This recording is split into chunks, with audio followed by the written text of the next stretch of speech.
जय हिंद दोस्तों। मैं शिव प्रतिभा एजुकेशन प्लेटफॉर्म से आपका स्वागत करता हूं।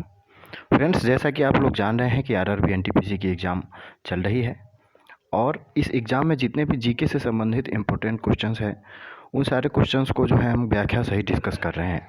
और उसी कड़ी में जो है फ्रेंड्स, आज हम इस वीडियो में बात करेंगे 21 जनवरी 2021 को फर्स्ट पाली में यानी कि प्रथम शिफ्ट में पहली पाली में जो है जितने भी जीके से संबंधित क्वेश्चन पूछे गए हैं इन सारे क्वेश्चनों को जो है हम डिस्कस करेंगे। तो फ्रेंड्स, ये वीडियो काफ़ी महत्वपूर्ण होने वाले हैं क्योंकि इस वीडियो में हम फ्रेंड्स क्वेश्चन के साथ साथ उसके और सारे फैक्ट जो कि एग्ज़ाम में रैंडमली क्वेश्चन पूछे जा रहे हैं, उसी एक विशेष एरिया से क्वेश्चन आ रहे हैं और उसी एरिया से बार बार क्वेश्चन पूछे जा रहे हैं, तो उससे संबंधित अन्य तथ्यों को भी हम समझने का प्रयास करेंगे ताकि एक ही बार में कॉन्सेप्ट क्लियर हो और एग्ज़ाम में यदि क्वेश्चन आए तो उसे हम सही करके आए। तो चलिए फ्रेंड्स, बिना समय गवाए हम शुरू करते हैं आज का ये वीडियो। फ्रेंड्स, पहला क्वेश्चन ये पूछा गया था कि द इल्बर्ट बिल, ये एक विवाद है, डिस्प्यूट है, ये 1883 में आया था। तो ये पूछा जा रहा है क्वेश्चन में कि ये किस वायसराय के कार्यकाल में पेश किया गया था। तो फ्रेंड्स, ये लॉर्ड रिपन साहब थे, इन्हीं के कार्यकाल में जो है फ्रेंड्स इल्बर्ट बिल विवाद जो है यह आया था और काफ़ी जो है यह विवादित रहा था और अंग्रेज़ों के काफ़ी विरोध होने के कारण जो है इसे फिर से वापस भी कर लिया गया था। तो फ्रेंड्स, बात करें तो 1883 में जो है वायसराय रिपन के कार्यकाल के दौरान सर कर्टिन पेरिगन इल्बर्ट द्वारा जो है लिखित इल्बर्ट बिल का एक विधायी जो है यह एक विधायी जो है बिल था। और इस अधिनियम ने कहा कि भारतीय न्यायाधीश यूरोपीय लोगों के जो है न्याय कर सकते हैं, यानी भारतीय न्यायाधीश यूरोपीय लोग अगर कोई भारत में गलती करते हैं तो उसकी न्याय कर सकते हैं। तो हुआ ये था फ्रेंड्स कि 1861 में जो है 3 न्यायालय था, 3 हाई कोर्ट था, वो कलकत्ता, मुंबई और मद्रास में। और तीनों हाई कोर्ट में जो है फ्रेंड्स ये अंग्रेज़ न्यायाधीश होते थे और वही जो है न्याय करते थे अंग्रेज़ों का भी। लेकिन बाद में ये कहा गया कि जो अब ये अंग्रेज़ों का जो है अंग्रेज़ों से संबंधित जितने भी विवाद होंगे उससे संबंधित न्याय जो है भारत में भारतीयों द्वारा किया जाएगा। तो यही जो है विवाद था और इसका जो है अंग्रेज़ों ने काफ़ी विरोध किया और विरोध करने के उपरांत जो है अंततः इस बिल को वापस ले लिया गया।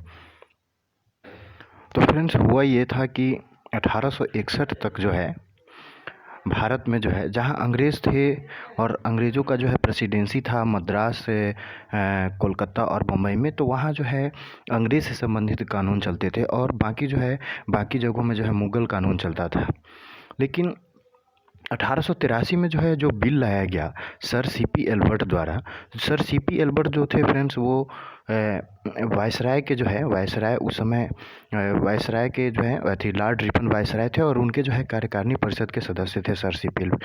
इन्होंने जो है यह बिल लाया था और काफ़ी जो है इससे जो है अंग्रेज़ों ने इस बिल से जो है अपना अपमान समझा कि हमारा जो है न्याय माने भारतीय आदमी करेगा तो भारतीय आदमी तो हमारा जो है बेइज्जती होगा, बहिष्कार होगा।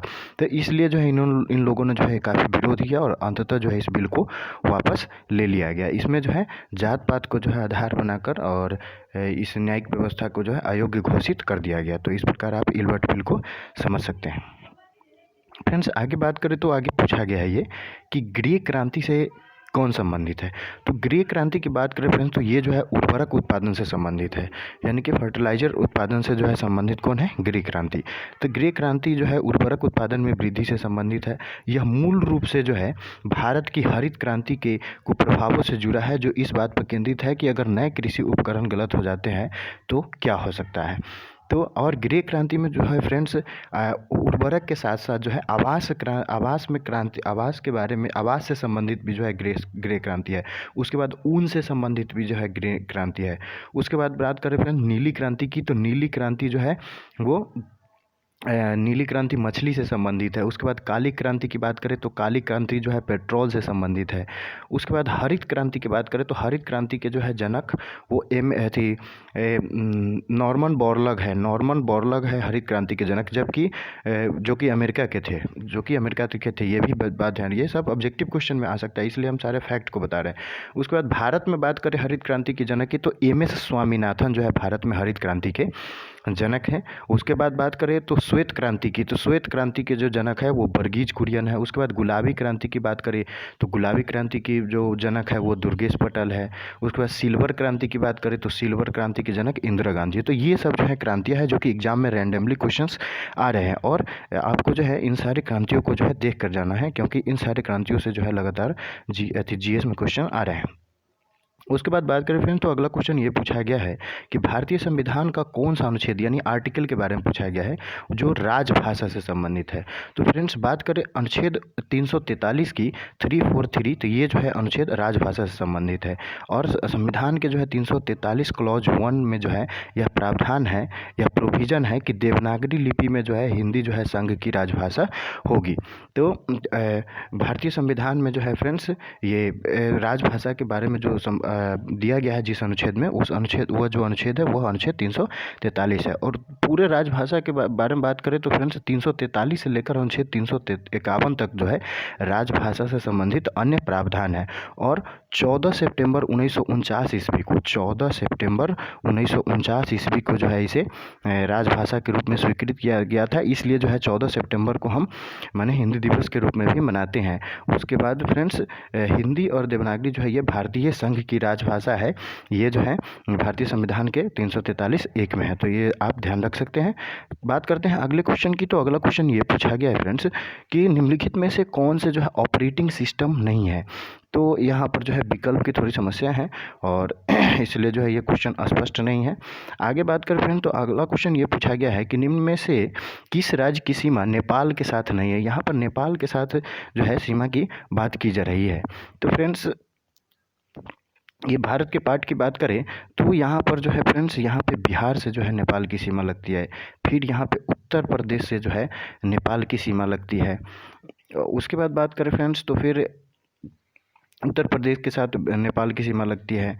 फिर उसके बाद बात करें फ्रेंड्स तो वेस्ट बंगाल इधर है तो यहाँ वेस्ट बंगाल के साथ सीमा लगती है। यहाँ पे सिक्किम है तो सिक्किम के साथ सीमा लगती है। तो ये 4 है। और उसके बाद बात करें फ्रेंड्स तो यहाँ पे उत्तराखंड है, ये उत्तराखंड के साथ सीमा लगती है। तो इस प्रकार जो है नेपाल की सीमा फ्रेंड्स 5 राज्यों के साथ यानी भारत के 5 राज्यों के साथ जो है नेपाल की सीमा लगती है। ठीक है फ्रेंड्स। उसके बाद बात करें फ्रेंड्स तो भारत की सीमा जो है बहुत सारे कंट्रियों के साथ भी लगती है। जैसे एक कंट्री तो नेपाल हो गया, दूसरा फिर बांग्लादेश हो गया, फिर चाइना हो गया, फिर भूटान हो गया, फिर म्यांमार हो गया, फिर अफ़गानिस्तान हो गया। तो ये जो है friends total Nepal, Bangladesh, China, एक पाकिस्तान हो गया। तो ये जो है टोटल कंट्री हैं 1 2 3 4 5 6 7, ये 7 जो है टोटल कंपनी है, जो टोटल देश है जो भारत के साथ जो है सीमा साझा करते हैं। फ्रेंड्स उसमें बात करें तो बांग्लादेश की जो सीमा है भारत के साथ वो सबसे अधिक है और वो जो है 4096 किलोमीटर की लगभग जो है सीमा बांग्लादेश जो है भारत के साथ साझा करती है। जबकि दूसरे नंबर पर जो है सबसे ज़्यादा सीमा साझा करती है वो चाइना है, जो कि 3488 किलोमीटर की सीमा रेखा जो है भारत के साथ साझा करती है। जबकि पाकिस्तान की बात करें तो पाकिस्तान जो है फ्रेंड्स वो टोटल 323 किलोमीटर की जो है 3323 किलोमीटर की सीमा रेखा जो है भारत के साथ साझा करती है। जबकि म्यांमार की बात करें तो वो 1643 किलोमीटर की सीमा रेखा साझा करती है। उसके बाद भूटान जो है 699 किलोमीटर की सीमा रेखा साझा करती है। उसके बाद बात करें फ्रेंड्स अफगानिस्तान की तो वो 106 किलोमीटर की सीमा रेखा साझा करती है। नेपाल की बात करें तो नेपाल का जो भारत से सीमा साझा करती है नेपाल, वो 1751 किलोमीटर की लगभग सीमा रेखा जो है भारत के साथ साझा करती है। तो ये जो है सीमा रेखा से संबंधित कुछ फैक्ट थे जो आपको एग्जाम के लिहाज से ध्यान रखना है। आगे क्वेश्चन की बात की जाए फ्रेंड्स तो आगे क्वेश्चन ये पूछा गया है कि प्रथम पंचवर्षीय योजना ये कब शुरू की गई। प्रथम पंचवर्षीय योजना ये कब शुरू की गई। तो फ्रेंड्स पंचवर्षीय योजना की बात करें तो ये जो है समवर्ती सूची का विषय है, यानी कि एक स्टेट लिस्ट होता है जिसमें जो है राज्य अपना विधान बनाते हैं इस विषय पर। उसके बाद एक जो है यूनियन लिस्ट होता है जिसमें जो है संघ अपना जो है इस पर विधान बनाते हैं, कानून बनाते हैं। और एक जो है कॉन्करेंट लिस्ट होता है समवर्ती सूची, जिसमें जो है राज्य और केंद्र दोनों जो है इस पर कानून बनाते हैं। तो ये जो पंचवर्षीय योजना की बात हो रही है ये कॉन्करेंट लिस्ट यानी कि समवर्ती सूची की बात हो रही है फ्रेंड्स। केसी नियोगी की सिफारिश पर जो है योजना आयोग का जो है गठन 15 मार्च 1950 को किया गया। 15 मार्च 1950 को केसी नियोगी की सिफारिश पर योजना आयोग का गठन किया गया। और यह जो योजना आयोग का गठन हुआ, यही योजना आयोग जो है भारत में पंचवर्षीय योजना लेकर आती रही है। प्रथम पंचवर्षीय योजना जो है 1951 से 56 तक चला था, यही हमारा क्वेश्चन है। और यह जो प्रथम पंचवर्षीय योजना था, ये हेराल्ड डूमर मॉडल पर आधारित था। यानी कि इसमें मुख्य रूप से जो है अर्थव्यवस्था के संतुलित विकास करने का जो है प्रयास किया गया। इसमें प्रथम पंचवर्षीय योजना में फ्रेंड्स आधारभूत अवसंरचना जैसे कि सड़क हो गया, परिवहन हो गया, संचार हो गया, सिंचाई का साधन हो गया, जल विद्युत हो गया, इन सब चीज़ों को जो है विकास किया गया और इस पर जो है अधिक फोकस किया गया। उसके बाद दूसरे पंचवर्षीय योजना की बात करें फ्रेंड, तो दूसरा पंचवर्षीय योजना 1956 से 61 तक चला और यह जो है पीसी महालनोबिस मॉडल पर जो है आधारित था। और इसमें जो है मुख्य रूप से उद्योग के विकास पर ज़्यादा जो है जोर दिया गया। और इसी दूसरी पंचवर्षीय योजना में राउरकेला, दुर्गापुर, भिलाई और चितरंजन लोकोमोटिव, सिंदरी उर्वरक कारखाना, इंटीग्रल कोच फैक्ट्री चेन्नई, ये सब जो है दूसरी पंचवर्षीय योजना के दौरान जो है ये सब उद्योग स्थापित किए गए। तो ध्यान रखना है कि दूसरी पंचवर्षीय योजना जो है ये जो है इसमें जो है ज़्यादा उद्योग पर फोकस किया गया। यह है कि यूएनई यानी कि यूनाइटेड नेशन ऑर्गेनाइजेशन, संयुक्त राष्ट्र संघ के पहले महासचिव कौन थे? तो त्रिवेदी नार्वे जो है फ्रेंड्स, ये संयुक्त राष्ट्र संघ के पहले महासचिव थे। बात करें फ्रेंड्स संयुक्त राष्ट्र की, तो इसकी स्थापना जो है 24 अक्टूबर 1945 को जो है एग्जैक्टली हुई थी। और इस समय जो है इसमें 50 देशों ने जो है इस घोषणा पत्र पर हस्ताक्षर किया था और उसके बाद जो है यह अस्तित्व में आया। बात करें फिर संयुक्त राष्ट्र की भाषा की, तो टोटल जो है 6 प्रकार के भाषा का जो है इसमें यूज किया जाता है। आधिकारिक भाषाएं हैं संयुक्त राष्ट्र की, और वो जो भाषा हैं एक अरबी, उसके बाद बात करें फिर हम तो चाइनीज, इंग्लिश, फ्रांसीसी, रशियन और स्पेनिश, ये जो है टोटल 6 भाषाएं का उपयोग आधिकारिक रूप से संयुक्त राष्ट्र संघ में किया जाता है। और भारत जो है शुरू से ही इसका सदस्य रहा है। 1 जनवरी 1942 को ही जो है भारत इसमें सदस्य बन गया। मुख्य रूप से जो है द्वितीय वर्ल्ड वार के विजेता देशों ने जो है इसकी स्थापना की थी और उस समय जो है उसमें शामिल थे संयुक्त राज्य अमेरिका, फ्रांस, रसिया, ब्रिटेन। तो इन्होंने जो है मेनली रूप से अंतर्राष्ट्रीय लेवल पर जितने संघर्ष हो रहे थे, चाहे वो कानून को सुविधाजनक बनाने से संबंधित हो, या आर्थिक विकास से संबंधित हो, या सामाजिक प्रगति से संबंधित हो, या मानव संसाधन के विकास से संबंधित हो, या पूरे विश्व में शांति व्यवस्था बनाए रखने से संबंधित हो, इन सब अंतर्राष्ट्रीय संघर्ष में हस्तक्षेप करने के उद्देश्य से जो है संयुक्त राष्ट्र संघ का गठन 24 अक्टूबर 1945 को किया गया। तो इन सब सारे फैक्ट को जो है साथ में आप ध्यान रख सकते हैं। और साथ में ये भी ध्यान रख सकते हैं कि इसके टोटल जो सदस्य देश हैं, वो टोटल सदस्य देश 193 हैं। पूछा गया है कि तीसरा एंग्लो मैसूर युद्ध कब लड़ा गया? थर्ड एंग्लो मैसूर युद्ध जो है ये क्वेश्चन में पूछा गया है। फ्रेंड्स पहले ये समझना है कि एंग्लो मैसूर युद्ध हुआ क्यों। तो ये एंग्लो मैसूर युद्ध जो है फ्रेंड्स, ये मेनली रूप से हैदर अली जो कि टीपू सुल्तान के पिताजी थे, तो हैदर अली जो कि मैसूर राज्य का संस्थापक भी था, तो इसी जो है मैसूर राज्य में जो है मैसूर राज्य के को जीतने के लिए अंग्रेज़ों और हैदर अली के बीच जो है यह लड़ाई हुआ। जो पहली लड़ाई की बात करें फ्रेंड्स, तो हैदर अली से जो है पहली लड़ाई 1767 से लेकर 69 के बीच लड़ा गया। 1767 से लेकर 69 के बीच जो है पहली लड़ाई लड़ा गया। और ये जो लड़ाई थी फ्रेंड्स, ये मद्रास की संधि जब हो जाती है, तो इस मद्रास की संधि से ये लड़ाई ख़त्म हो जाती है। तो पहली लड़ाई जो है 1767 से 69 के बीच लड़ा गया, जो कि हैदर अली और अंग्रेज़ों के बीच हुआ। दूसरी लड़ाई की बात करें फ्रेंड्स, तो दूसरी लड़ाई जो है वो 1779 से लेकर 84 के बीच लड़ा गया। और ये लड़ाई जो है हैदर अली और अंग्रेज़ों के बीच हुआ, और इसमें हैदर अली जो है मारे जाते हैं और मैंगलोर के संधि के साथ जो है यह लड़ाई ख़त्म हो जाता है। तो ये फैक्ट जो है आपको ध्यान रखनी है। और हमारा क्वेश्चन जो है तीसरी लड़ाई के बारे में पूछा गया है कि थर्ड एंग्लो मैसूर वार। तो तीसरी लड़ाई की बात करें फ्रेंड, तो तीसरी लड़ाई जो है फ्रेंड 1790 से 92 के बीच लड़ा गया। और ये जो लड़ाई होता है फ्रेंड्स, ये क्योंकि हैदर अली इसके पीछे उनकी मृत्यु हो गई होती है, तो उनका बेटा राज सिंहासन पर यानी कि टीपू सुल्तान राज सिंहासन पर बैठता है, जिसे शेर मैसूर के नाम से जाना जाता है। तो फ्रेंड्स टीपू सुल्तान से ये लड़ाई होती है 1790-92 में, और श्रीरंगपट्टम की संधि होती है, और इससे जो है ये लड़ाई ख़त्म हो जाती है, यहीं पे समाप्त हो जाती है। अब इसके बाद चौथी लड़ाई होती है जो कि निर्णायक लड़ाई होती है, और इसमें जो है टीपू सुल्तान भी मारा जाता है, और अंततः जो है मैसूर पर अंग्रेज़ों का कब्जा हो जाता है। और ये जो है फ्रेंड्स 4 मई 1799 को जो है ये अंतिम निर्णायक लड़ाई होती है, जिसमें टीपू सुल्तान जो है अंग्रेज़ों से लड़ते हुए अपने किला की रक्षा करते हुए मारे जाते हैं। और तो ये जो है 4 लड़ाई एंग्लो मैसूर युद्ध नाम से जाना जाता है, जो कि अंग्रेज़ों द्वारा मैसूर पर कब्जा करने के लिए किया गया लड़ाई था। आगे बात करें फ्रेंड्स, तो अगला क्वेश्चन ये पूछा गया है कि भारत में पहली बार जो है ये किस राज्य में पंचायती राज प्रणाली को अपनाया गया।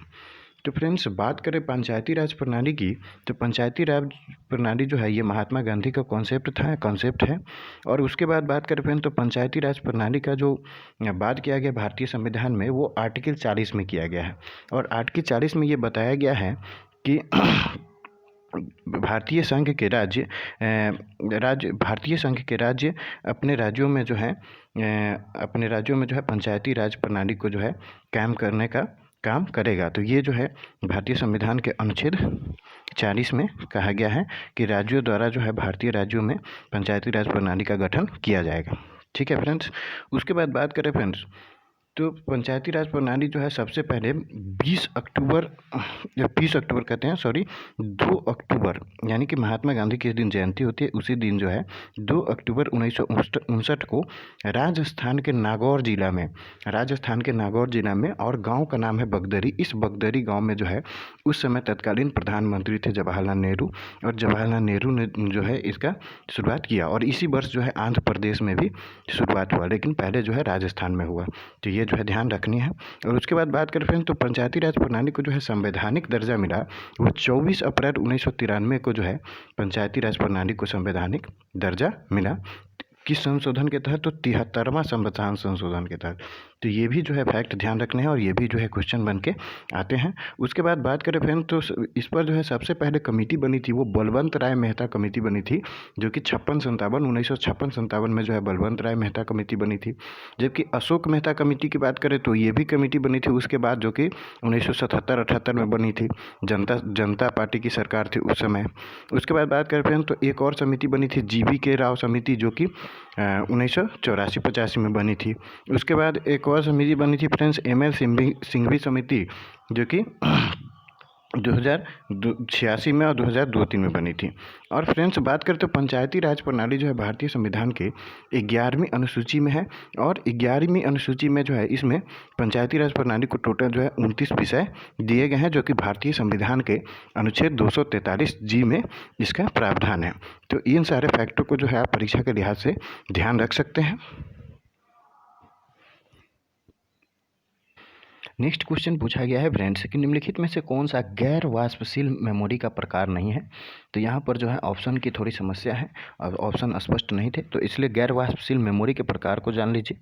गैर वाष्पशील मेमोरी के उदाहरण में जो है flash memory, read only memory यानी कि रोम, उसके बाद फेरो इलेक्ट्रिक रैम, और अधिकांश प्रकार के मैग्नेटिक कंप्यूटर स्टोरेज डिवाइस, जैसे कि बात करें hard disk drive, floppy disk और मैग्नेटिक टेप, ये सब जो है गैर वाष्पशील मेमोरी में शामिल होते हैं। उसके बाद बात करें फ्रेंड्स, तो अगला क्वेश्चन ये पूछा गया है कि RBI का गवर्नर कौन नहीं रहा था। तो यहाँ पर भी थोड़ी विकल्प की समस्या है, लेकिन फिलहाल RBI के बारे में जान जाते हैं। RBI जो है 1934 में एक अधिनियम आया था, और उसके उपरांत जो है 1 अप्रैल 1935 को RBI का जो है गठन किया गया। इसका स्थापना जो है RBI की स्थापना की गई। कब की गई? 1 अप्रैल 1935 को। उसके बाद फ्रेंड्स बात करें तो इसके जो प्रथम गवर्नर बने वो सर ऑस्बर्न ए स्मिथ जो है इसके पहले गवर्नर बने। उसके बाद जो है प्रथम भारतीय की बात करें तो सर ऑस्बर्न ए स्मिथ ये तो अंग्रेज गवर्नर थे, लेकिन प्रथम भारतीय गवर्नर की बात करें तो चिंतामन द्वारकानाथ देशमुख जो है ये प्रथम भारतीय गवर्नर बने थे। और उसके बाद बात करें तो फ्रेंड्स अभी जो है फ़िलहाल में 25वें RBI के 25वें गवर्नर जो है फ्रेंड्स शक्तिकांत दास हैं, जो कि 2018 से जो है कार्यरत हैं। और उससे पहले जो है उर्जित पटेल थे, उससे पहले जो है रघुनाथ राजम थे। तो ये सब सारे फैक्ट जो है अपने RBI से संबंधित आप समझ सकते हैं। RBI जो है इस भारत देश के जो जितने भी बैंक्स हैं और जितने भी बैंक्स हैं उसके जो है सभी बैंकों का जो है बैंक कहलाता है RBI। इसकी स्थापना जो है 1935 में हुई थी और भारतीय नोटों को छापने का काम जो है RBI का ही है। तो ये सारे बात जो है, ये सारे फैक्ट जो है, मुद्रास्फीति को कंट्रोल करने का कार्य RBI ही करती है। तो ये सारे फैक्ट जो है आप समझ सकते हैं, याद रख सकते हैं। आगे बात करें फ्रेंड्स, अगला क्वेश्चन ये पूछा गया है कि मानव शरीर की सबसे बड़ी ग्रंथि कौन सी है। तो यकृत जो है, यकृत यानी कि लीवर, ये जो है मानव शरीर की सबसे बड़ी ग्रंथि है। यकृत यानी कि लीवर जो है ये 12 मानव शरीर की सबसे जो है बड़ी ग्रंथि है। फ्रेंड्स, ग्रंथि जो होती है वो दो प्रकार की होती है। एक होती है बहिस्रावी ग्रंथि और दूसरी होती है अंतःस्रावी ग्रंथि। बहिस्रावी ग्रंथि को इंग्लिश में एक्सोक्राइन कहते हैं और अंतःस्रावी ग्रंथि को इंग्लिश में एंडोक्राइन कहते हैं। और लीवर जो होता है वो हमारे शरीर में, हमारे बॉडी के पार्ट में दाहिने तरफ होता है और ये जो है हमारे शरीर की सबसे बड़ी ग्रंथि है। तो यकृत बड़ा लाल भूरे रंग का अंग है जो पेट के कहाँ रहता है, दाईं ओर। लगभग 3 पाउंड इसका वजन होता है और यह जो है मानव शरीर की सबसे बड़ी ग्रंथि है। नेक्स्ट क्वेश्चन की बात करें फ्रेंड्स, तो अगला क्वेश्चन ये पूछा गया है कि विलुप्त प्रजातियों का उल्लेख जो है वो कहाँ किया जाता है। तो विलुप्त प्रजातियों का उल्लेख जो है फ्रेंड्स रेड डाटा बुक में जो है किया जाता है। कहाँ किया जाता है? रेड डाटा बुक में। अब सवाल ये है कि रेड डाटा बुक जारी कौन करती है। तो रेड डाटा बुक जो है फ्रेंड्स, रेड डाटा बुक जारी करने का कार्य IUCN करती है। IUCN जो है रेड डाटा बुक जारी करने का कार्य करती है और इस रेड डाटा बुक में जो है एक संरक्षण तालिका प्रदर्शित की जाती है जिसमें पौधे और पशुओं को जो है संरक्षित किया जाता है। और उसके बाद बात करें फ्रेंड्स, तो ये जो है रेड डाटा बुक ये 1969 से जो है प्रकाशित किया जाता है, पब्लिश किया जाता है।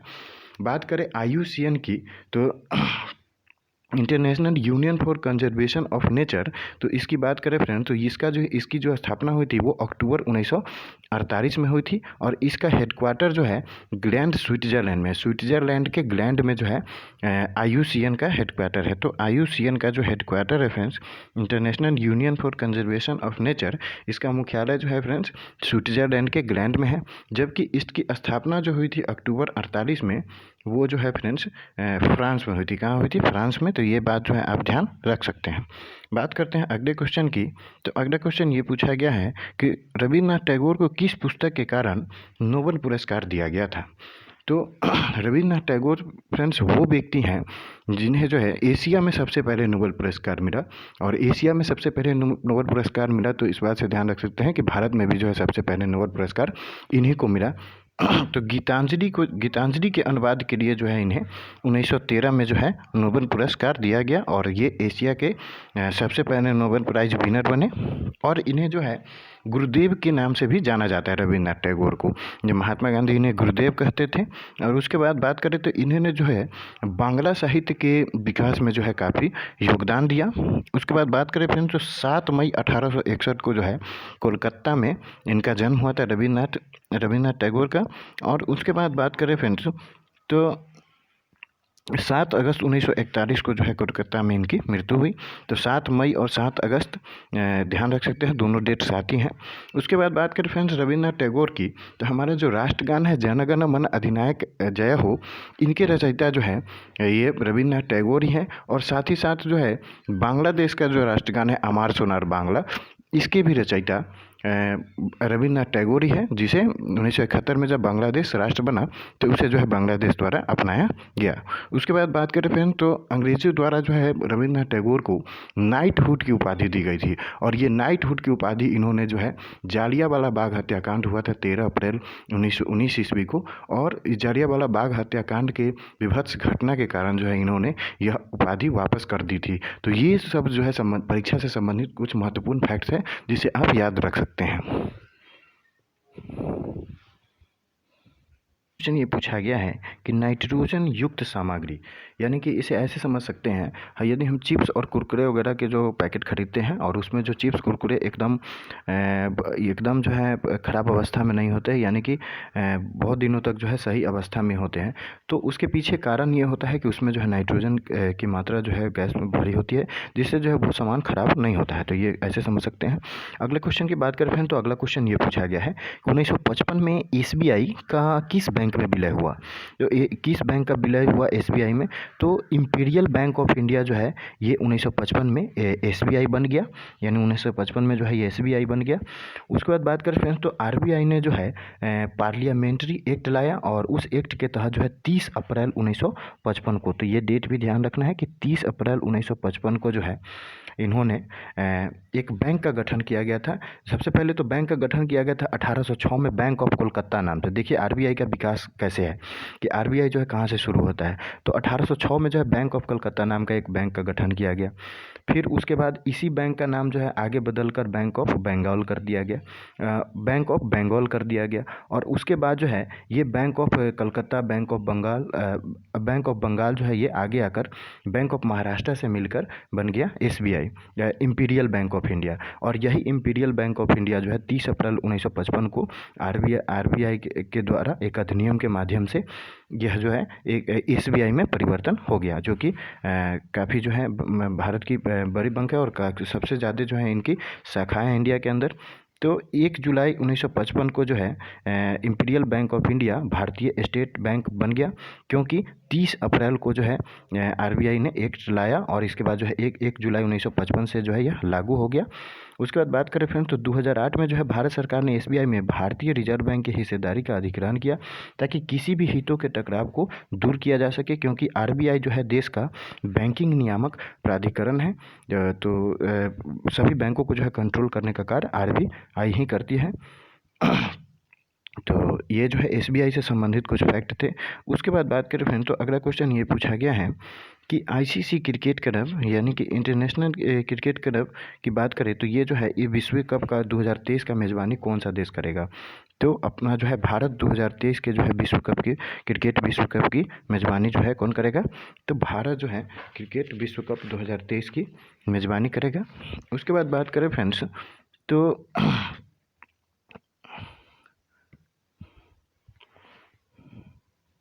फ्रेंड्स ICC क्रिकेट कप की बात करें तो 2023 की मेज़बानी जो है भारत करेगा। ICC का मुख्यालय जो है सऊदी अरब में है। कहाँ है? सऊदी अरब में। तो ये सारे फैक्टों को जो है आप ध्यान रख सकते हैं। और उसके बाद बात करें फ्रेंड्स, तो अगला क्वेश्चन पूछा गया है इलेक्ट्रोप्लेटिंग मेथड से, और इस पे जो है धातु की परत जो है दूसरे धातु पे चढ़ाई जाती है। तो ये जो है इलेक्ट्रोप्लेटिंग मेथड है, और यह ऐसी प्रक्रिया है जिसके द्वारा जो है एक धातु या धातु नमक की उपस्थिति में जो है दूसरे धातु पर जो है इसकी परत जमा की जाती है इलेक्ट्रॉनिक मेथड से। तो ये जो है इलेक्ट्रोप्लेटिंग मेथड है। उसके बाद बात करें फ्रेंड्स, तो अगला क्वेश्चन ये पूछा गया है कि इसरो ने 2019 में किस उपग्रह का प्रक्षेपण किया था। तो चंद्रयान 2 की बात करें तो चंद्रयान 2 का जो है प्रक्षेपण इसरो ने 2019 में किया था। तो ये बात जो है आप ध्यान रख सकते हैं, जो कि परीक्षा के लिहाज से काफ़ी महत्वपूर्ण है। उसके बाद बात करें फ्रेंड्स, तो इसरो का जो मुख्यालय है वो बेंगलोर में है, और इसकी स्थापना जो है 15 अगस्त 1969 को इसरो की स्थापना हुई थी। और इसके जो अभी अध्यक्ष है वो के सिवान है। तो ये बात जो है आप परीक्षा के लिहाज से ध्यान रख सकते हैं। तो फ्रेंड्स 15 जुलाई को जो है ये चंद्रयान 2 जो है लॉन्च किया गया था। कब? 15 जुलाई को। तो ये जो है आप ध्यान रखना है, क्योंकि ये जो है प्रोग्राम असफल नहीं रहा था, ये प्रोजेक्ट। उसके बाद बात करें फ्रेंड इसरो के आदर्श वाक्य की, तो मानव जाति की सेवा में जो है अंतरिक्ष प्रौद्योगिकी, ये जो है इसरो की आदर्श वाक्य है। उसके बाद वर्तमान जो है के सिवान अध्यक्ष है, ये हम बता ही दिए। उसके बाद फर्स्ट सैटेलाइट की बात करें तो इसरो जो ने है फर्स्ट सैटेलाइट जो लॉन्च किया था, भारत की फर्स्ट सैटेलाइट की बात करें तो वो जो है आर्यभट्ट था, जो कि 19 अप्रैल 1975 को लॉन्च किया गया था। और उसके बाद जो है फ्रेंड्स बात करें तो दूसरा जो है वो 7 जनवरी 1979 को जो है भास्कर लॉन्च किया गया था। और भारत की प्रथम स्वदेशी सैटेलाइट की बात करें तो स्वदेशी सैटेलाइट जो है 1980 में रोहिणी जो है लॉन्च किया गया था। तो ये जो है फैक्ट कुछ आप ध्यान रख सकते हैं। और चंद्रयान 1 जो है वो 22 अक्टूबर 2008 को जो है लॉन्च किया गया था, चंद्रयान 1। और 15 जुलाई को जो है ये 15 जुलाई को जो है चंद्रयान 2 लॉन्च किया गया 2019 में। तो ये सारे कुछ फैक्ट है जो आप ध्यान रख सकते हैं परीक्षा के लिहाज से। उसके बाद बात करें फ्रेंड्स, तो अगला क्वेश्चन ये पूछा गया है कि भारतीय संविधान की 8वीं अनुसूची कितने भाषाओं का उल्लेख है। तो 8वीं अनुसूची में जो है वर्तमान में टोटल जो है 22 भाषाएं हैं, जिसमें जो है 1992 में जो है कोंकणी, मणिपुरी, नेपाली जोड़ा गया। 2003 में बोडो, डोगरी, मैथिली और संथाली जोड़ा गया। तो इन सारे भाषाओं को जो है अब मान्यता मिलने के उपरांत जो है अब भारतीय संविधान में टोटल जो है 22 भाषाएँ हैं। तो ये बात जो है आप परीक्षा के लिहाज से ध्यान रख सकते हैं। अगले क्वेश्चन की बात करें फ्रेंड्स, तो अगला क्वेश्चन ये पूछा गया है कि कोपा अमेरिका फुटबॉल 2019 के विजेता कौन है। तो कोपा अमेरिका फुटबॉल 2019 के विजेता जो है वो ब्राज़ील है। यह जो है अमेरिका का जो है सबसे प्रतिष्ठित टूर्नामेंट है और इसका विजेता जो है दक्षिण अमेरिका का देश कौन है, ब्राज़ील है। उसके बाद बात करें फ्रेंड्स, वही ब्राज़ील जो कि कॉफ़ी उत्पादन में पूरे विश्व में सबसे आगे है। ये भी फैक्ट ध्यान रखना है। आगे बात करें फ्रेंड्स तो अगला क्वेश्चन ये है कि वर्ल्ड बैंक की स्थापना कब की गई। तो वर्ल्ड बैंक की फ्रेंड्स स्थापना जो की गई वो 1944 में की गई। कब की गई? 1944 में जो है वर्ल्ड बैंक की स्थापना की गई।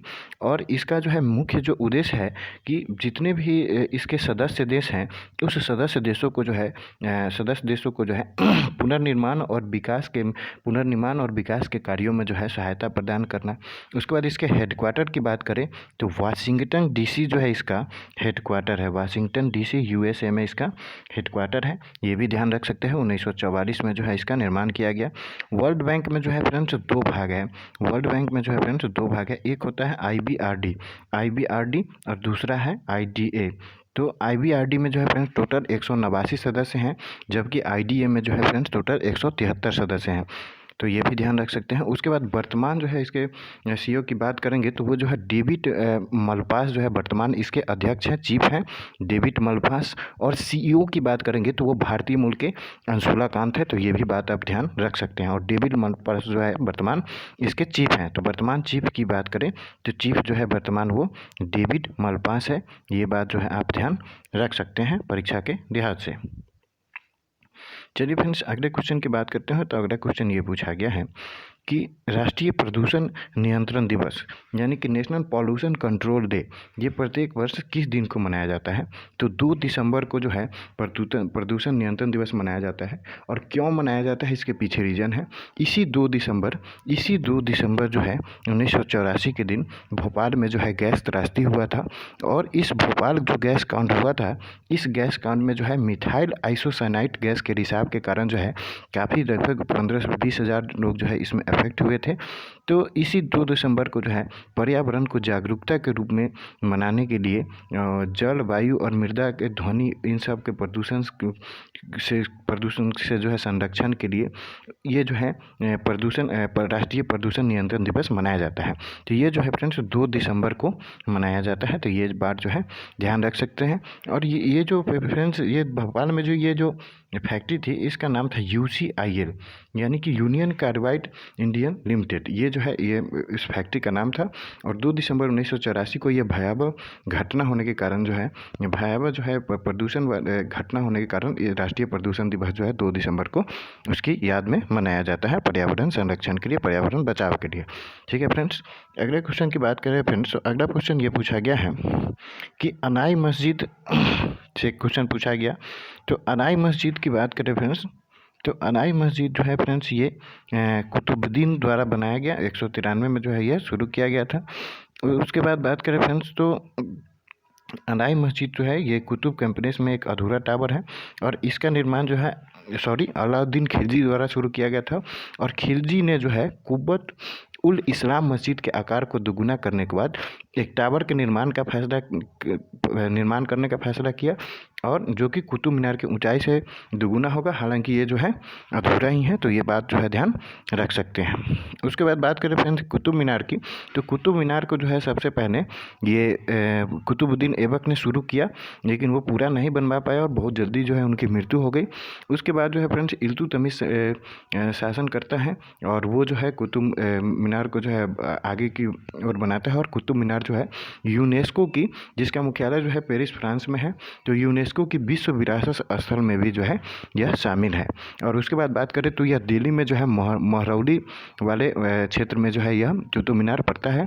और उसकी पूरी ऊंचाई की बात करें तो 72.5 मीटर जो इसकी ऊंचाई है। तो ये जो है कुछ फैक्ट्स हैं जो आप ध्यान रख सकते हैं।